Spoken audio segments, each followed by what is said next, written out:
Hola, soy Angra, una mujer danesa. Actualmente vivo en México. Soy madre de 2 hijos y esposa de un hombre mexicano. Quizás te parezca extraño que una mujer europea como yo haya formado una familia en un país tan lejano como México, ¿verdad? Mi historia comienza en mis años universitarios. Crecí en una familia tradicional en Copenhague. Mi padre era un ingeniero civil estricto y mi madre, maestra de primaria. Mi familia siempre valoró los valores conservadores y mi vida parecía estar planeada de antemano. Ingresaría a una buena universidad, conseguiría un trabajo estable, me casaría con un hombre danés y tendría 2 hijos. Una vida así estaba predestinada para mí. En la universidad, estudié comunicación multimedia. Con un gran deseo de ver el vasto mundo, me inscribí en un programa de intercambio estudiantil y tuve la oportunidad de estudiar un año en Berlín, Alemania. Hasta ese momento, apenas sabía nada de México, solo vagamente que era un país pequeño en Latinoamérica, famoso por sus tacos y sus mariachis. La vida en Berlín era muy libre.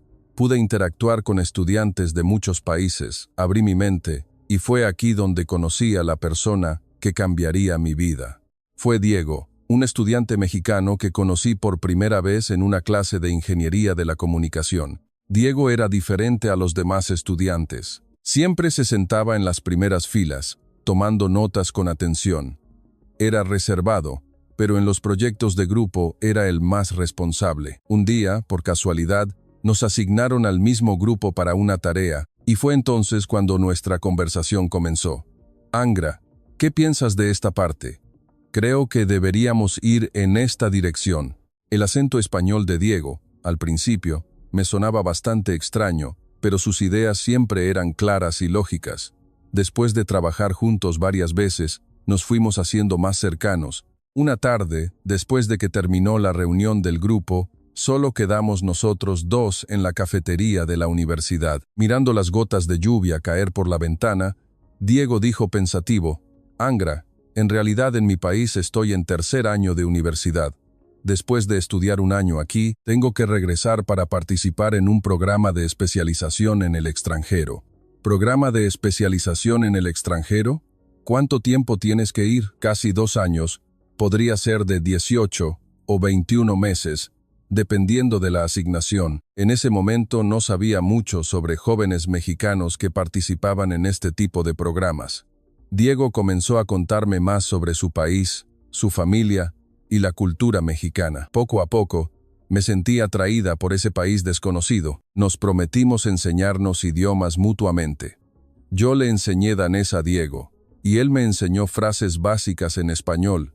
Hola, gracias, te amo. Nuestros sentimientos se profundizaron con cada lección. Cuando llegó el invierno, Diego me invitó al mercado navideño. Bajo las luces brillantes de la Alexanderplatz, mientras saboreábamos una copa de vino caliente juntos, nos tomamos de la mano por primera vez. Esa noche, frente a la puerta de Brandenburgo cubierta de nieve, nos dimos nuestro primer beso. A tu lado, me siento tan en paz. Es una sensación que nunca había tenido en México. Llegó la primavera, y cuando el semestre de intercambio estaba por terminar, ya éramos una pareja.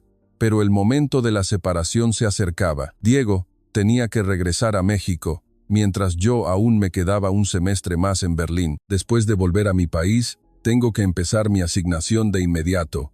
Serán casi 2 años. La comunicación no será fácil.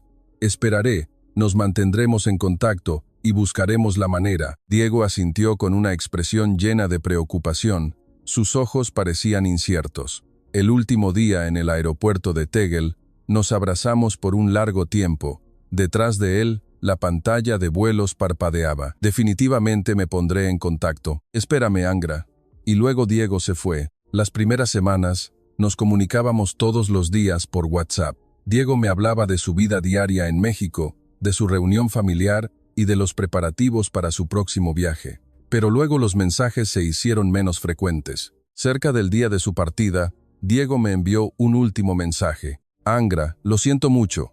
No sé cómo serán las cosas cuando regrese. Quiero que seas libre de vivir tu vida. Sé muy feliz.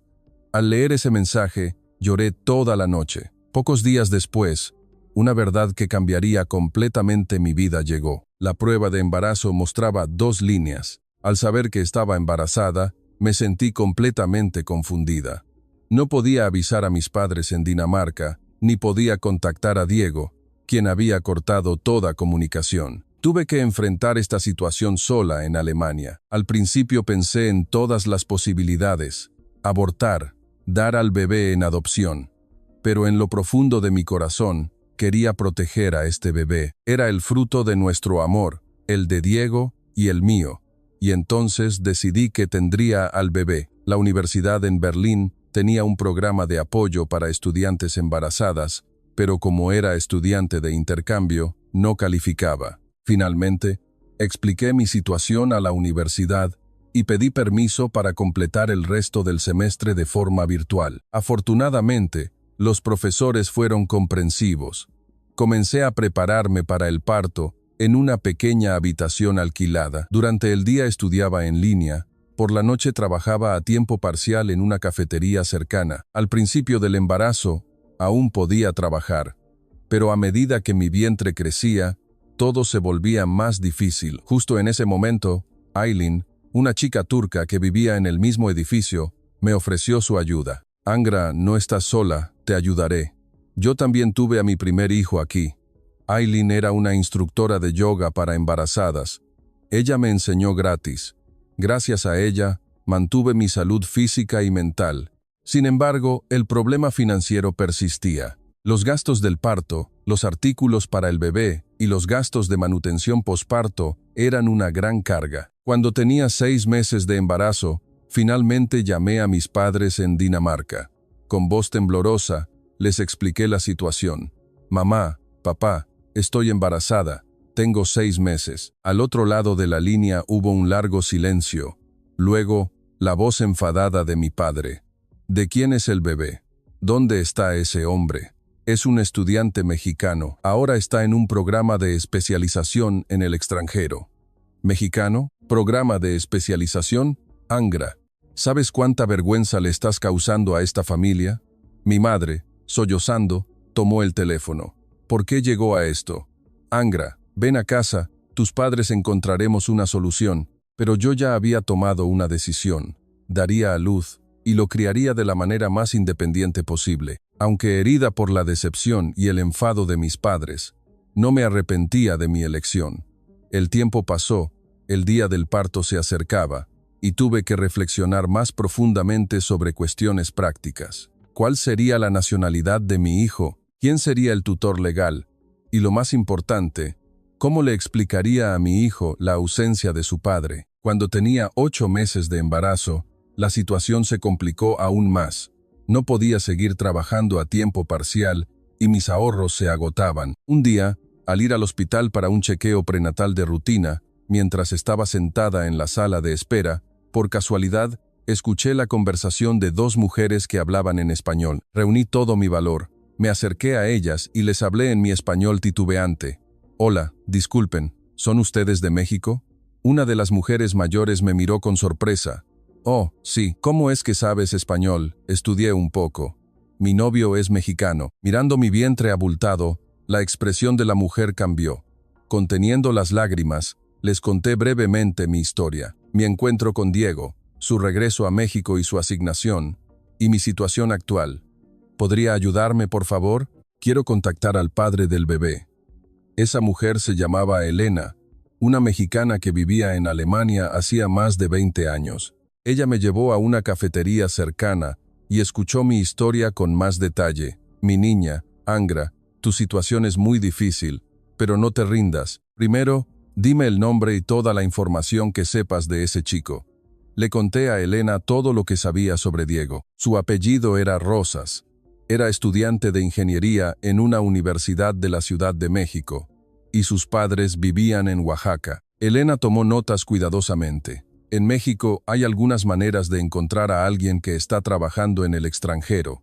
Le pediré a un conocido en México que me ayude a investigar. Mientras tanto, puedes quedarte en una pequeña habitación en mi casa. Desde ese día, Elena se convirtió en una mentora y una verdadera amiga para mí. Me cocinaba comida mexicana, me enseñaba mucho sobre la cultura mexicana, Poco a poco fui entendiendo mejor el país de Diego, la cultura que valora la familia, el respeto a los mayores y el valor del espíritu de responsabilidad. Escuchando esas historias, entendí por qué Diego era una persona tan seria y responsable. Semanas después, algo milagroso sucedió. Elena me llamó con voz emocionada. «Angra, lo encontramos, mi niña. Ya encontré a la familia de Diego Armando Rosas». Una amiga de Elena en México había encontrado la dirección de contacto de los padres de Diego en la Ciudad de México, y Elena los había llamado directamente para explicar la situación. Al principio estaban muy sorprendidos y dudaron, pero luego los padres de Diego tuvieron una reacción asombrosa. Dijeron: «Si el bebé es nuestro nieto, tenemos la responsabilidad y queremos hablar directamente con ella». Con manos temblorosas, tomé el teléfono. La voz de una mujer se presentó en un español titubeante. Era la madre de Diego. «Mi niña Angra, estamos realmente sorprendidos, pero ese bebé es nuestro nieto. Queremos encontrar la manera de ayudar». Al escuchar esas palabras, no pude contener las lágrimas. La madre de Diego continuó: «Diego todavía está en su asignación. La comunicación directa es muy difícil, pero ya le hemos informado y él dice que asumirá la responsabilidad. Mi niña Angra, si es posible, después de dar a luz, ven a México. Te ayudaremos a llegar a México». Nunca lo había pensado. Un país completamente desconocido, un idioma y una cultura diferentes. Pero en ese momento tomé una decisión. Quería darle a mi hijo la oportunidad de conocer a su padre y a su familia. A medida que se acercaba la fecha de parto, comencé a preparar el viaje a México. Los padres de Diego se comunicaban con frecuencia, incluso me ofrecieron enviar dinero y boletos de avión a México. Al principio me negué, pero siguiendo el consejo de Elena, acepté. En México, es normal que la familia se preocupe así unos por otros. Si lo rechazas, se sentirán heridos. En un hospital de Berlín, di a luz a un bebé sano. Elena estuvo a mi lado. La emoción de escuchar el primer llanto de mi hijo fue inefable. Pequeños ojos, mejillas regordetas y cabello oscuro, exactamente igual a Diego. Llamé a mi hijo Mateo, un nombre danés, y tenía la intención de darle un nombre mexicano más adelante. 2 meses después del parto, finalmente subí a Mateo